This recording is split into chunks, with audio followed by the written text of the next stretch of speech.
Hello, and welcome to our viewers in the United States and Europe. I'm Katja Donovan, Executive Director of 1014, and it is my great pleasure to welcome you to the fifth event in our virtual series in cooperation with the American Council in Germany. We call this series Hot Topics, Cold Realities. And in each episode, we explore the issues that are being debated in Germany and in the United States. We want to unpack today's hot topics with German and American experts and discuss their cold realities or the realities we are finding ourselves in. And I'm Steve Sokol, the president of the American Council on Germany, and we're delighted to be partnering with 1014 for this series. Today, we want to talk about the challenge of sovereign debt writ large, but we also want to take a deeper dive and a closer look at both the United States and Germany. Here in the US, we're seeing some efforts to rein in excessive government spending and funding packages that some analysts think will lead to trillions of dollars in debt. Kind of a contradiction there. Meanwhile, in Germany, the government just decided to pursue a massive spending package after years of austerity and the so-called Schwarzer Null, or balanced federal budget. So I'm delighted to welcome two experts today. Tara Hariharan is Managing Director of Global Macro Research at NWI Management, and she serves on the ACG board. Tara, we are delighted to have you with us today. So glad to be here. Thank you, Katja and Steve. And also joining us from Germany is Professor Dr. Michael Hüther. Michael, he's the director and member of the executive committee of the German Economic Institute. Michael, herzlich willkommen. Thank you for having me. So I can hardly think of two better experts to help us sort of navigate this sort of rather challenging topic.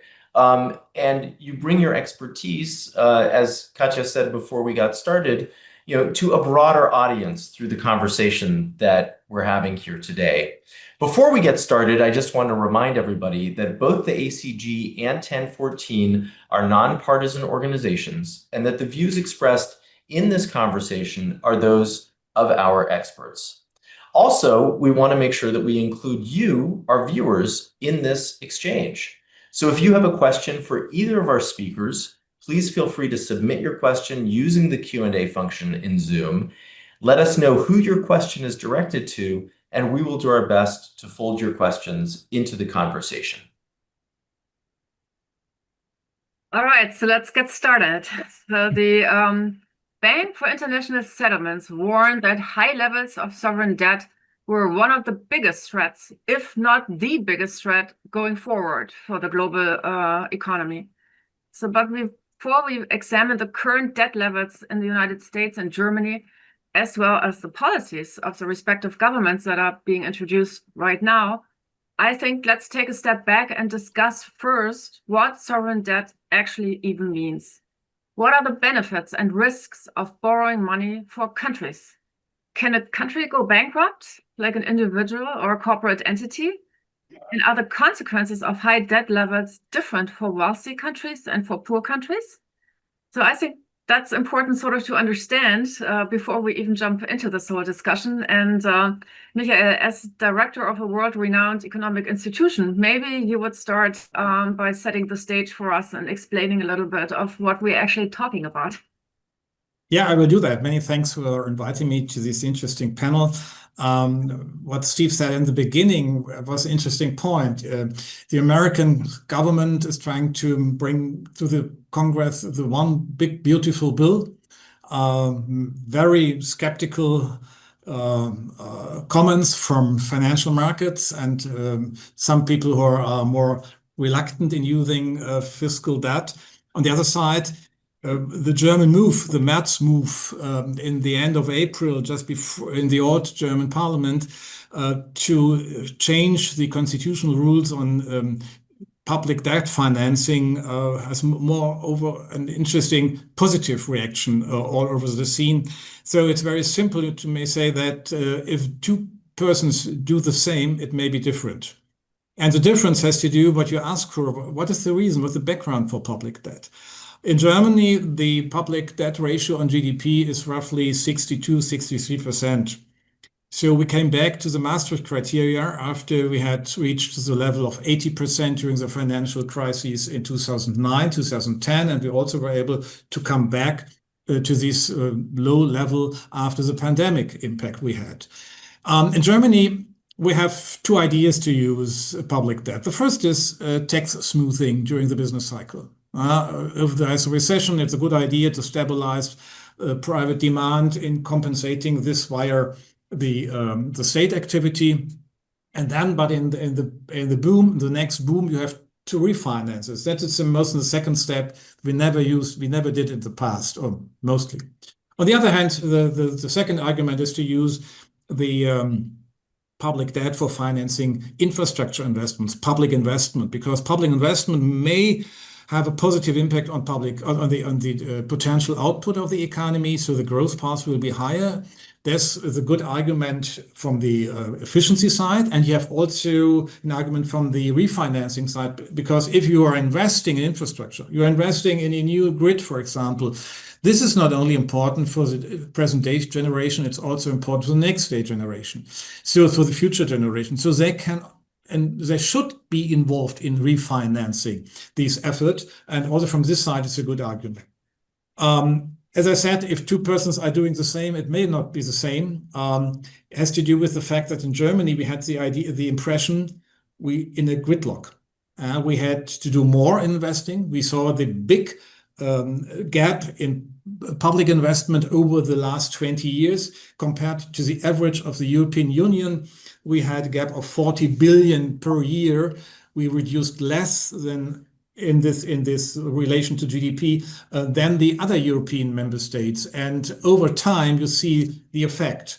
The infrastructure in bad shape, the infrastructure systems like the railway system, for example, the digital network, the energy network, the energy grid, also in a very negative perception. And then you have to react. And this was the idea of the so-called infrastructure Sondervermögen, infrastructure special fund, 500 billion for 12 years. That means 42.5 billion per year.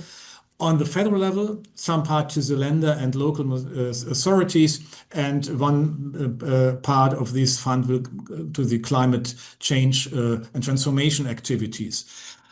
This is the reaction on we did not enough over decades. And the same is true for the new rules on financing the defense expenditure from the federal budget. We had signed the Wales agreement in the NATO to say that at least we should have 2% of GDP as expenditures on defense. We reached in the last year 1.5, 1.4, something like that. There's still a gap. For a long time, we had roughly 1% on GDP as defense expenditure in Germany. If you compare what we in fact paid and what we should have paid, the 2% target, we had a peace dividend of 640 trillion euro. And this peace dividend was paid to the Germans. More, not for investment, as we know, but for more consumption. So this is the background for the change we saw in end of May, because you have to know the new German parliament has no parliamentary majority from the democratic parties. From the center parties we have on the far right and the far left have more members than 1/3 of the chamber. So this is really the problem we see. In the United States, what we see is an attack, in my word, in my impression, in my assessment, on the international financial system, because it's not only overstretching the fiscal activities of the federal state in Washington, it's also attacking the role of the dollar.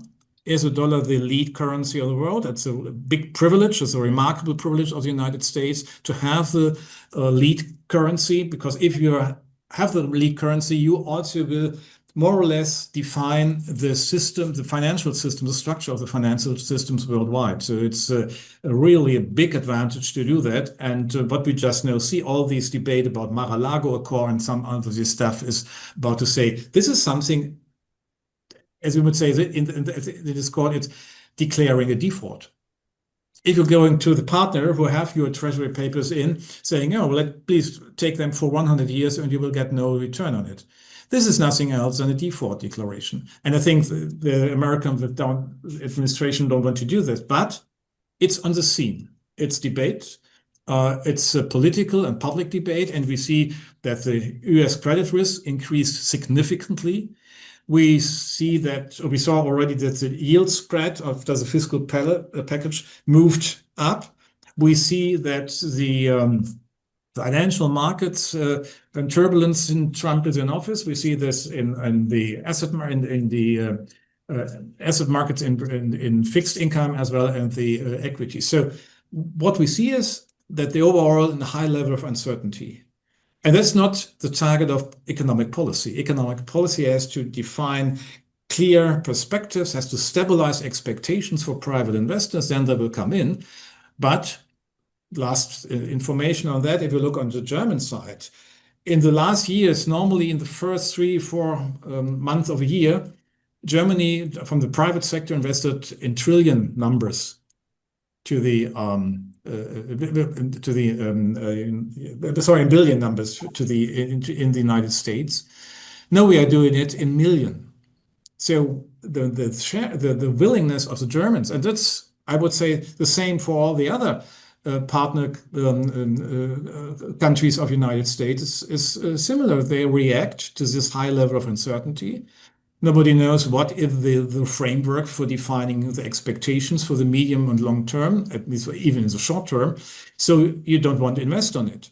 And it makes clear that we come down from these billions. Normally, in the first quarter, which was a capital export financial export from Germany to the United States, to $1 million. And this makes clear that we have a very strange situation, and your quote from the international institution saying this is really about risk. Yes, it's about risk, overstretching here. And you may say the correction there in Germany, that is not a risk. It's an attack on the problems we had, and we had to solve our own problems in redefining and reforming the debt regulation in our constitution. Wow, so this was a very, already very broad assessment of the situation. I'm just curious. I want to pick up on something you said, default. So the US is heading into potentially into default, and I'm just wondering, Tara, maybe you could say something to that. In Germany, we tend to think, or it's just people tend to say, oh wow, the United States, they just keep printing more money and then there's no problem. You just print more money and there's no there's no default, there's no bankruptcy there, you could just go on. So what do you make of that? So is that true? Can a country just print more money and then you don't have a problem? Or what then happens to government bonds and other stuff? So where is the limit of that mechanism, basically? Thank you, Katya. And I think I'll follow up on Dr. Hüther, Mikhail's comments, just to point out a few interesting aspects of sovereign debt and this concept of bankruptcy also that we have come up with. So I think we will later in the discussion get a little bit more into this concept of American exceptionalism and America's exorbitant privilege. The fact that the US dollar is the world's preferred reserve currency, and also that so far international investors have largely preferred to hold US equities, US treasuries, and the US dollar all at the same time. But before we commence into a more extensive analysis of the big beautiful bill, some of the fiscal concerns that Dr. Hüther mentioned, I would just point out a few general things to remember, and especially, for instance, with respect to the German fiscal package and also to European defense in general. It's very important to keep in mind that different forms of fiscal spending have different fiscal multipliers to growth. That is how much a dollar of adding to the deficit will result in an addition to economic growth. And for example, stimulus checks that were paid to the American households during the pandemic were very likely to be spent and deployed in the economy, whereas in other economies, the propensity to save this windfall might be higher. So I want to just look at that for a moment from the European side. And I just say, as a US-based investor, I'm very sanguine on the fiscal multipliers that will accrue from the Europe-wide push to expand defense spending and Germany's own easing of the debt brake, as Dr. Hüther mentioned, to accommodate more defense and infrastructure spending. And the reason for this is European defense is nowhere near as maturely developed compared to the US defense industrial complex. And Germany, arguably, also as mentioned, is in clear need of an infrastructure upgrade. So these categories of spending will fill an unmet need and hopefully be very growth supportive, although maybe we will only start to see the growth effects for Germany and Europe next year. In terms of bankruptcy and the notion of, again, printing as much money as you need to fund your deficit, yes, this is something perhaps that even the US has been accused of wanting to do. And there's this whole concept of modern monetary theory, right? The idea that in effect, yes, you can just continue to finance your own deficits indefinitely, especially if, like the US, you have this tradition that the whole world wants to own your debt. And we'll go into that a little further. But I would just say that what is very important here is the proportion of a country's debt that is owned by foreigners. This is also a big factor in gauging risks. So for instance, for both the US and Japan, who have relatively high levels of debt, of course, Japan's debt levels are stratospheric even compared to the US, there's a relative safety here because a large portion of that debt is held domestically. And in case of Japan, even more than in the US, a lot is even held by the central bank. Whereas you can argue that there are some nations out there that have a lot of their debt that is held by foreigners or denominated even not in their own local currency. And so there is a much bigger vulnerability from a bankruptcy risk or a default risk, for instance, than the US or Japan would have. So I'll just stop there on that point, but I know that we're going to delve further into questions about the fiscal and about American exceptionalism. May I add a few comments on that? I totally agree with what you said. I've only used the notion multiplier you used. I think it's a very important point. Normally, if we focus on infrastructure investment, public investment activities, we say that there's a high multiplier. And we have a lot of empirical research that makes clear if you have $1 or €1 in a public investment, this will make it easier for the private sector to interact, so to say. So they have this, in a very simple way, this high multiplier. And the situation in Germany is a very simple one. You have to go out of the street or on the railway system, you see the investment need. So there is no risk, I would say, for waste of money for the bad purpose. This is not really the so from this side, I can understand that international capital markets reacted very positive on this point, because they say, okay, Germany is coming back. If they will work on the potential growth path via the public sector, and then the private sector also will come on that, and we see the mood is changing. The investment climate has changed already. The money is reorienting where is the best place to invest. Germany is back on the scene. I think this is the first point on multiplier. On the other side, if we are invest in defense, and the new rules in the German constitution is a very simple one. All defense expenditures in the federal budget, which are higher than 1% of GDP, can be financed by public debt. It's quite clear that this kind of financing has not a multiplier above 1, because it's in the traditional understanding of the national account system, what you put in defense is state consumption. It's not really state investment. So, but we all know the situation has changed. Germany has to play a different role than in the past. We have a new geopolitical situation. We have to react to the conflict in Ukraine caused by the Russian aggression, and we have to do more. And already Europe is paying more for the support of Ukraine than US. So we have to do more on that. And also in this way, it's not in a multiplier in economic terms, but maybe a multiplier in international hard power understanding. So from this, and my last point, you also mentioned bankruptcy. You see in the background of, is the Institute building in Cologne on the Rhine River, but in fact, I'm in Berlin. I'm in East Berlin. And we all may remember that in the year 1989, the East German state was bankrupt. But the killing situation was that the people had no will in this time to accept these kind of political system, this kind of dictatorship from one party. So the economic understanding of bankruptcy is not the appropriate understanding for the state activity, because as long as the society sticks together with the leadership, with the political elite, so long they will stay together. Look what's happened here in Germany in the Third Reich. But there's the end, and then we have a political reaction coming from the society. So this kind of bankruptcy, in the end, you can ask your people pay more on the tax system, and if they will react. If not, then maybe we have a system change. As everybody can see, we're already really digging into the core of some of these issues, and this is truly a fascinating conversation. But what I'd like to do right now is maybe fold in a couple of viewer questions that have just come in the last few minutes. And maybe, Tara, we can start with you with this one. One of our viewers is curious about each of your assessments about how political attitudes toward debt and fiscal responsibility differ between governments in the US government and governments in Europe. That's a fantastic question, and yes, I have some very strong opinions on the matter.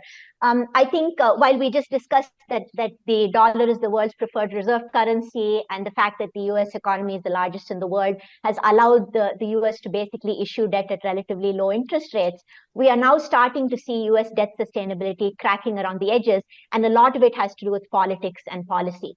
And so I list some of those concerns. We've had several cycles of partisan political brinkmanship in the United States, where we have even had government shutdowns, and we have come perilously close to debt ceiling breaches, and even had one in the past decade or so. And we've had ever-increasing burdens of spending on social safety nets, social security and such, with no attempt on the other side at fiscal consolidation. And on top of that, we now have an interest bill on US government debt, basically the yields that have to be paid out on US treasuries, that are now even bigger than our annual defense spending. And as everyone knows, the US annual defense budget is an enormous one. So all of these factors have actually now led the US in just the recent months to lose its AAA credit rating with the major credit agencies. Now, this hasn't yet materially changed investor behavior, in the sense that the default tendency is still to want to own US Treasury debt. But I would just say that a combination also of tariff and trade policies, the aforementioned policy uncertainty, because we have so much volatility about whether tariffs will go on or off, what their levels are going to be. And also now, and as maybe I'll talk about later, a change in traditional correlations between US Treasuries, equities, and the dollar are starting to make international investors a little bit queasy. And so I would say, to answer that question, policy and politics, while I'm not trying to pin everything down just on this administration, a lot of the political brinkmanship started many years ago. They are definitely contributing to concerns about US debt sustainability. And may I add some facts on that? Please. It's interesting to see. We're going back to the year 2000. In the year 2000, the situation defined by the debt ratio, public debt on GDP, was very simple. The Eurozone was on the worst place, roughly 73% GDP debt ratio. Germany, 60%, United States, below 60%. So for the first decade of the new century, we had a situation that the debt ratios of the three regions, or may say Eurozone on the one hand and United States on the other hand, and if we have a special view on a focus on Germany, very close together, very on one line. And this has changed, first step, during the financial crisis. After the financial crisis, the US went up and doubled the ratio to 120, above 120%, as I mentioned already. The Eurozone just is roughly above 85%, 86, something like that. And Germany is again, as I said, on 62. So you see here that exactly during the last 15 years, the different fiscal policy strategy led to a different perception also in capital markets, because the first assessment was, oh, great, the Americans are investing. They do a lot for the macroeconomic rebalancing. But in fact, you see the debt ratio is 120. The Germans did not enough, as we already said, but not really frugal, but yeah, they stick to the European rules. And the difference is here we have a currency union, and they have a federal state system. The European Union is a combination of different sovereign states with one currency.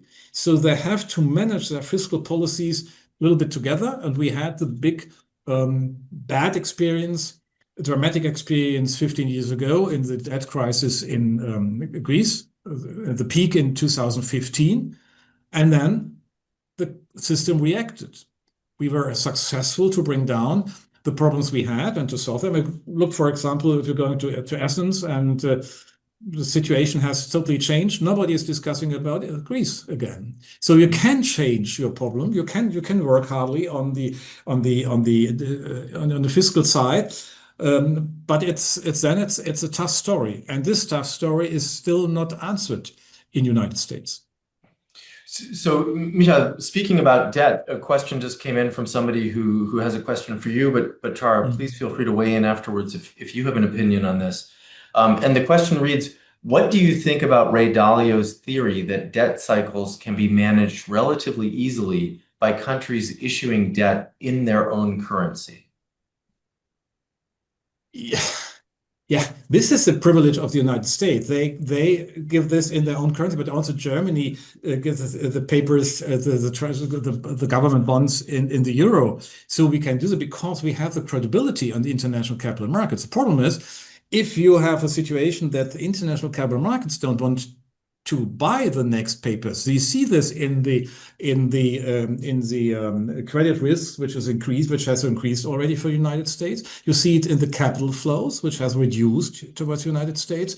So normally the states will offer, if they are in a more or less good shape and institutional quality, they can bring their debt in their own currency to the table, and the international capital markets will accept. But it has to do with credibility, and to have to do more in investment, to have to work on competitiveness on your economy. We should not forget Germany came down in the IMD International Competitiveness Ranking to the place number 24, but United States came down to 12. For a long time, the United States was number one. If you want to have a debt ratio above 120, or as the discussion and the forecast is that it will move on, because the one big beautiful bill will add at least 2.4 trillion US dollar debt in the first row. And if the economic situation will be worse than expected, then it will have a higher debt additionally to the already reached 35 trillions. So that means there is something which will change. This is not the end of the dollar as a lead currency for the world. It's a long way to go, because 70% of the international reserves are in dollar, 20% in more or less 20% in euro, and less in some other currencies which are not really important. So there is no alternative. If you want to have the euro as a lead currency for the world, we should expect the appreciation of the euro that will stress our economy. And we should have will in Europe to offer euro bonds. If you don't have euro bonds available for the market, you cannot use the euro as a high liquid, high credible paper, or the papers designed in this currency. So from this side, the United States has a tremendous privilege.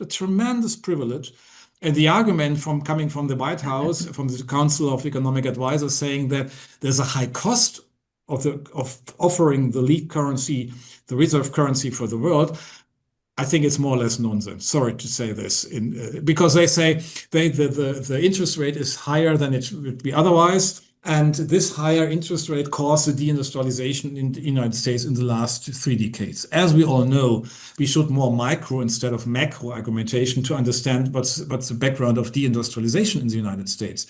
This has to do with the missing clusters, with the missing ecosystems for the traditional manufacturing activities, which we have in the United States in biotech, in financial hub, we have in the internet, in Silicon Valley companies. This is not the case in manufacturing. So to understand the deindustrialization of the United States, you need to focus on the micro developments instead of macro. So this has nothing to do with what was alluded to by the White House. Mm-hmm. If I may just add to that, that fantastic analysis, which I completely agree with.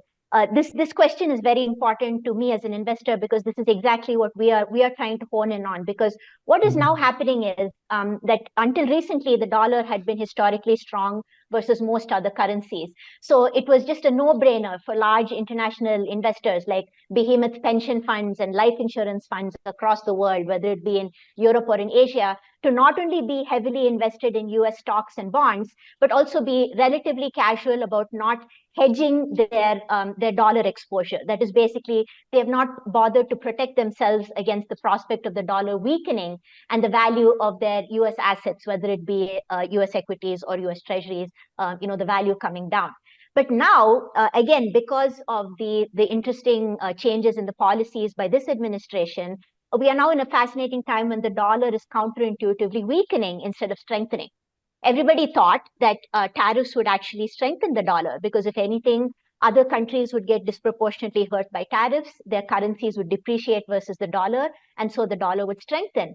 But instead, this time around, we are seeing tariffs actually cause dollar weakness, partly because the level of tariffs are so high this time that the concern is that they may actually hurt United States growth. Also, as Dr. Hüther is pointing out, there is this concern about the fiscal dynamics within the US, and that this bill might not be all that growth supportive, and if anything, yes, hurt more the demand for dollar assets rather than support growth. And there's policy uncertainty, and also as was suggested here, the fact is that I think the Trump administration ideologically wants to reduce not just the trade deficit, but also, in a certain sense, the world's dependency on the dollar. And so as a result, what we are now seeing is that those large foreign investors that I mentioned, who are holding US treasuries, US equities, and very long the US dollar, are now starting to hedge their positions. Basically, they're shorting the dollar. And so this goes exactly back to the concerns or the question that was asked in the beginning. While Ray Dalio is correct that if dollar strength and dollar primacy in terms of valuations hold, of course, yes, the US can just issue as much debt as it wants. But if the dollar value is going to go down, and therefore the value of the assets denominated in it are going to go down, then the concern comes for international investors that they might not want to hold as much US treasuries as they have held so far. I guess maybe as a follow-up to that, and a question that just came in is, particularly when thinking about the dollar, what's the impact of other countries, particularly emerging market countries, issuing their debt in US dollars? So I would say that is a slightly different kettle of fish. We can argue that emerging markets have their own vulnerabilities by issuing in dollars. And in this case, if the dollar is weakening, then you can argue that their liabilities, if you convert them into local currency compared to the dollar, are actually coming down. So in a sense, emerging markets might benefit from a weaker dollar. But as a concept, I would say that the global markets have basically been structured around this notion of a stronger dollar and the ability of other currencies, basically the currencies of exporters to the US, to be able to weaken their currencies to provide competitive exports to the US. And now between tariffs, which already, of course, hurt exporter and exporter nations, including emerging markets, and the fact that now they have to all compete with each other, right? And so we might even see the possibility of competitive currency devaluation between different emerging market countries. This throws another complication into the mix. So even if their debt levels in dollars may be coming down right now, there are so many other problems that accrue due to dollar weakness that may more than offset this development. Yeah. In the case of emerging markets or developing countries, we may say institutions matter. Right. To make it very simple. Absolutely. I'd like to come to the issue of risk for a moment, because we've gotten a few questions from a few different people about risk. One person writes, how do you view the argument that controlling risk is more critical than the quality of the risk itself? And someone else asks, what risks do both regions, both Europe, and the United States face from debt monetization or fiscal dominance of central banks? Would you like to start, Dr. Hüther, and then I'll follow? I will start, and let me say at the beginning, in the tradition of Irving Fisher, we have to make a difference between risk and uncertainty. Right. In the notion of risk, the concept of risk, we say we have historical data series we can use to define the probability of a specific event, which is more or less in the experience from the past. So the expectations has a lot to do with the experience from the past, more or less structural stability.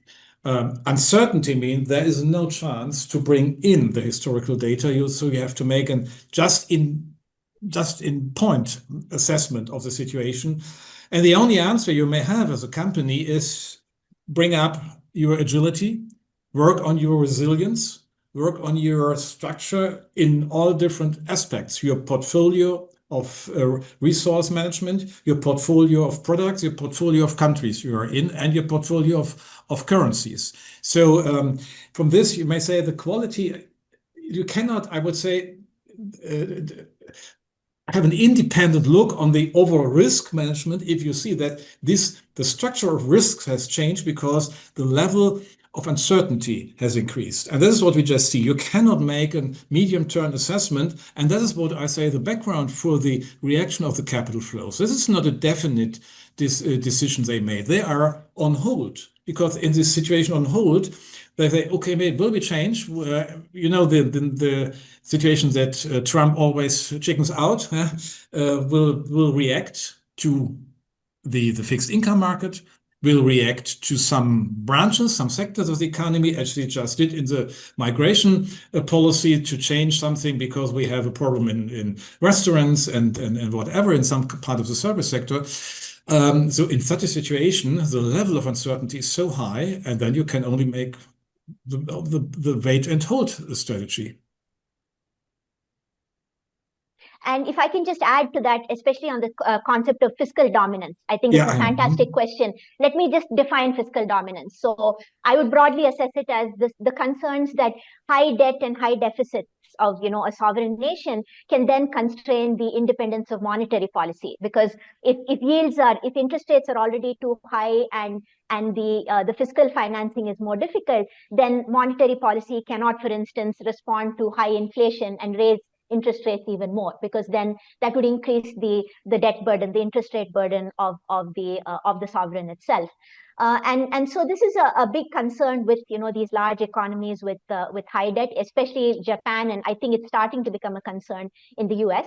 We also have the additional complication, right, that one of the very important stimulatory tools that central banks have started to use in the past decade or so are not just, of course, cutting interest rates, but also now quantitative easing, QE, right, where central banks are buying their own country's sovereign debt as a stimulus tool. So this is further, in a sense, increasing this monetary policy, fiscal policy nexus. And as many people are asking now, there's a question about the Fed's independence, right? And even today, for instance, President Trump continues to repeatedly ask Chairman Powell at the Fed to lower interest rates in the US. And now, in fact, one of the big arguments that President Trump is explicitly using is that a reason to cut rates in the US is to bring down US Treasury yields and hence reduce the US fiscal burden. So I would argue that this is a classic example here of fiscal dominance in play. Yeah. From history, you have the interesting experience that after the Second World War, the debt ratio in the United States was very high, due to obvious reasons. And there's a fear that this high debt ratio and the interest payments due to that will overstretch the capacity of the state. And the reaction was some kind of strategy of fiscal dominance, which was very successful to bring down the debt ratio in the United States to the early 1970s.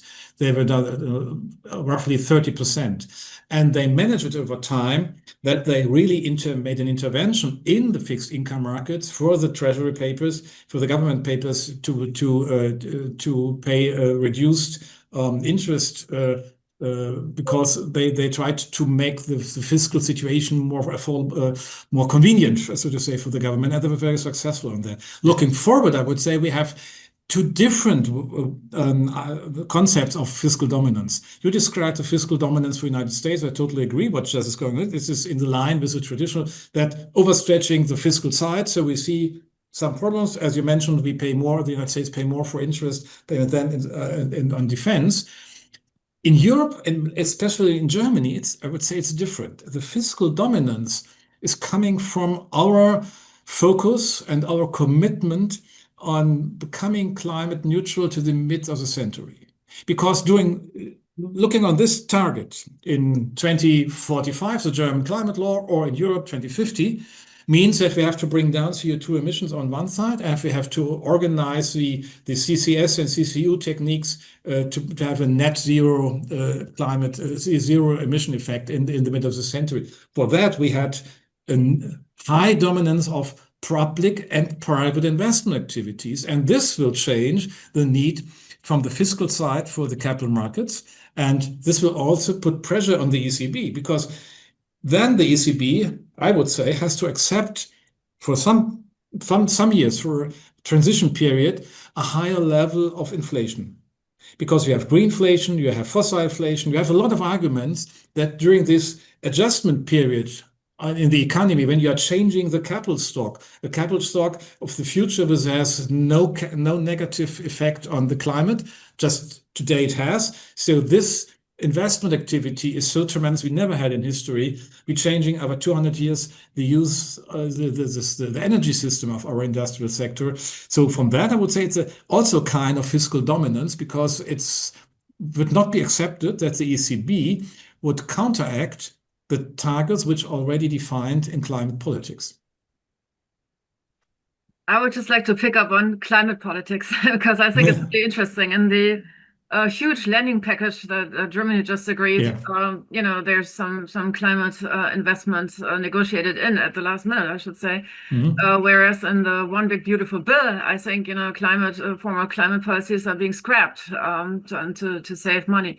So I just would like to hone in onto these two tools, the two bills, the tools on the table, and just like to get your assessment of what's happening. And Tara, in the US, I mean, we know even Republicans in the Senate now are kind of not too happy about it, or try to to introduce some changes. And of course, there's some criticism, as you already also mentioned, that maybe it doesn't have the effect, the intended effect.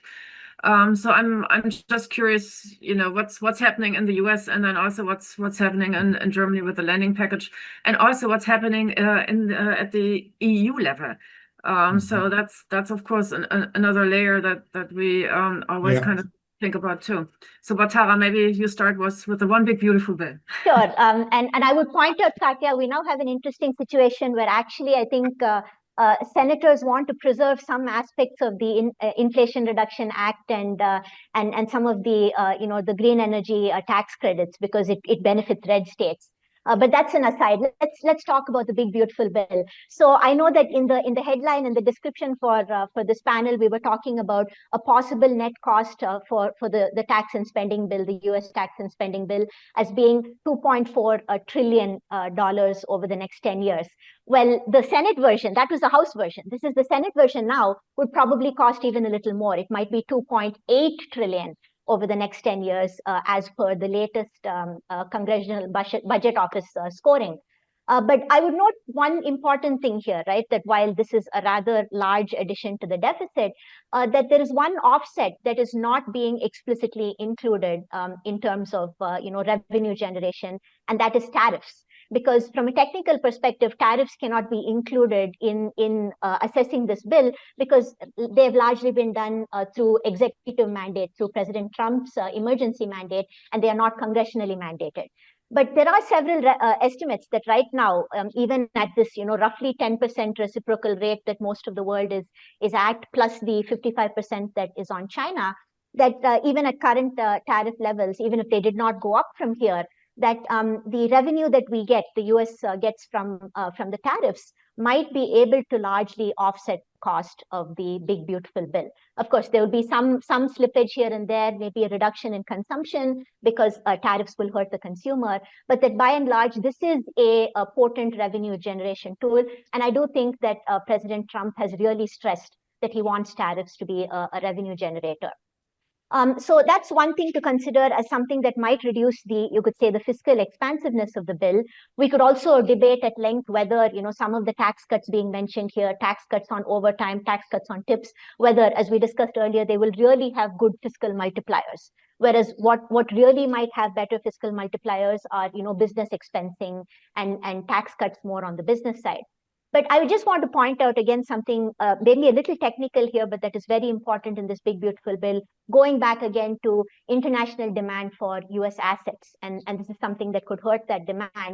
There's a particular provision called Section 899, which all of us, I have to say, in the investment community are freaking out about right now.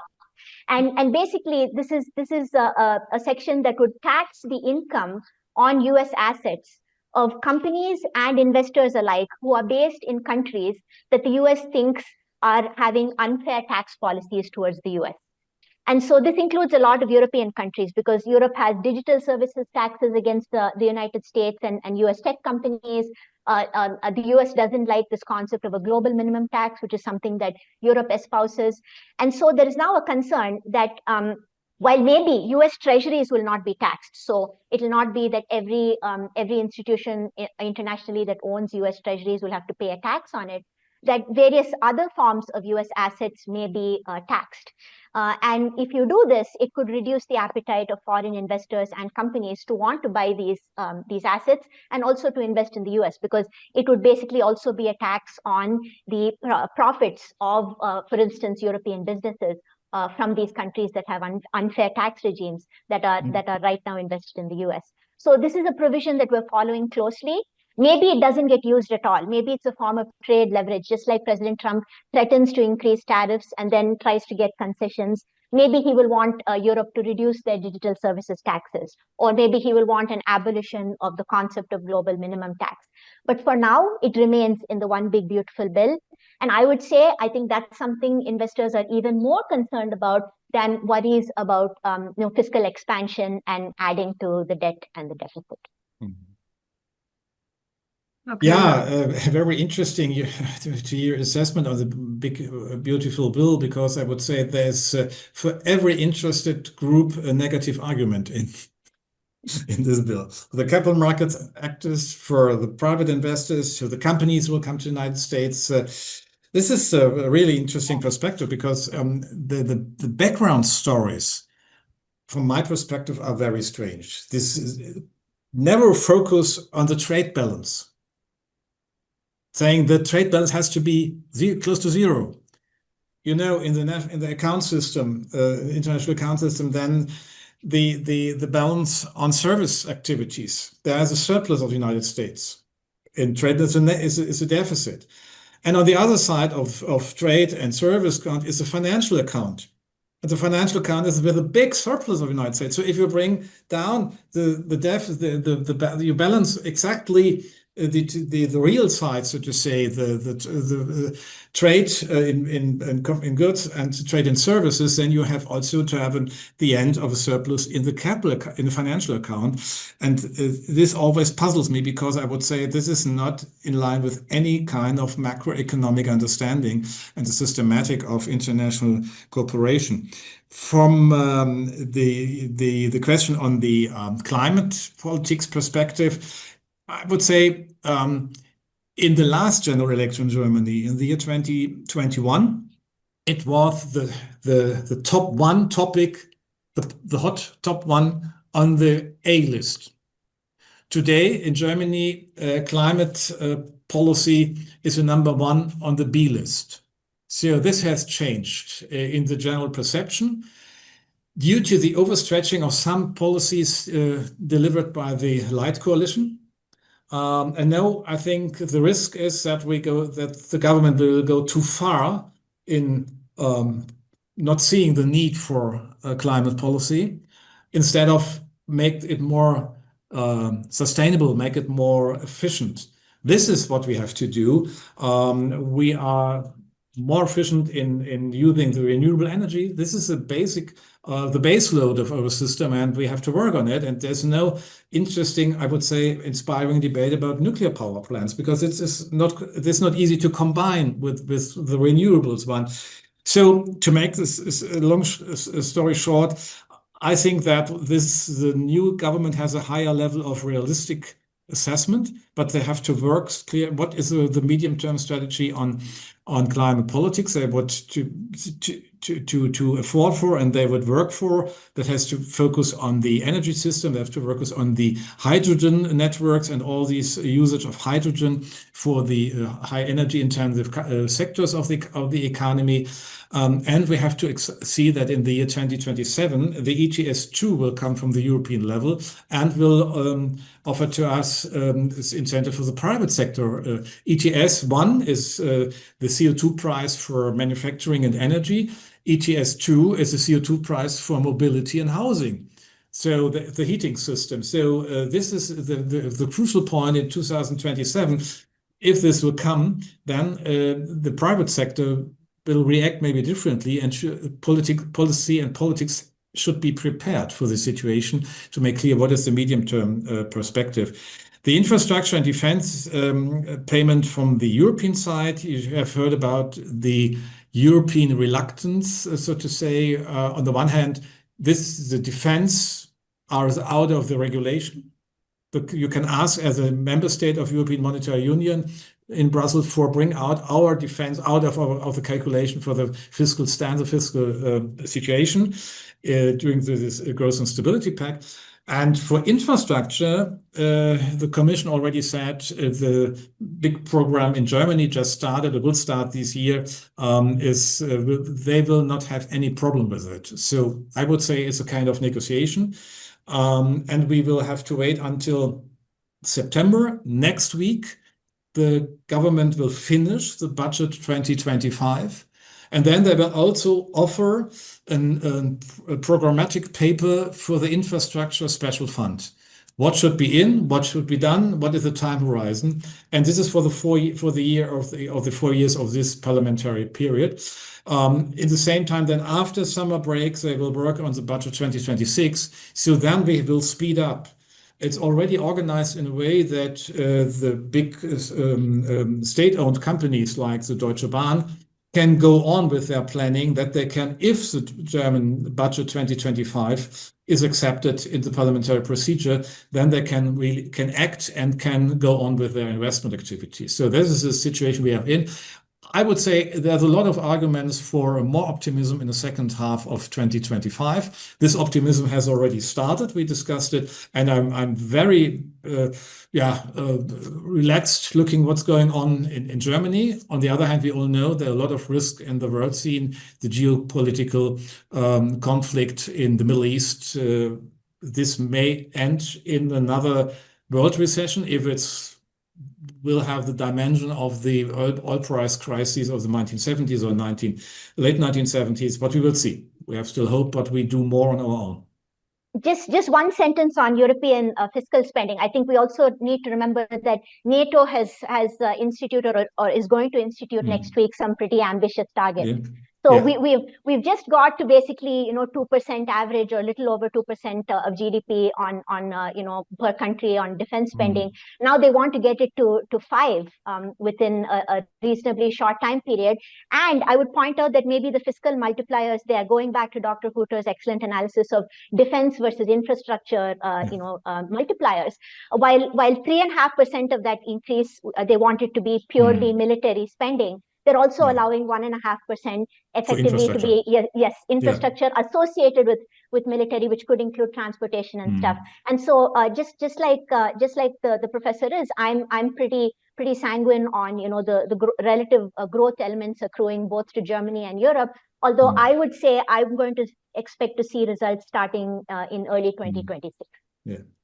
For the time being, the reform of the debt brake in Germany has a clear message to the international actors, the clear message: we are coming back with investment and we are able to do for defense whatever it takes. Exactly. This was a message, and it's true. But to be honest, as an economist, I have to say, in the medium term, even 3.5% of GDP has to be financed from the tax budget. Mhm. Yeah, and it was a situation when Helmut Schmidt was chancellor in the late 70s, early 80s, the same when Helmut Kohl was chancellor. Roughly 3.5% on GDP was a defense budget in this time. So this is possible. You can do it. You have reallocate, because all what we used for consumption coming from the peace dividend now has been reallocated for defense. So I know We- we're almost running out of time. Sorry, Steve. No, go ahead. Go ahead, Katja. Okay, I just want to weave in two viewer questions, and then we go over and close this talk.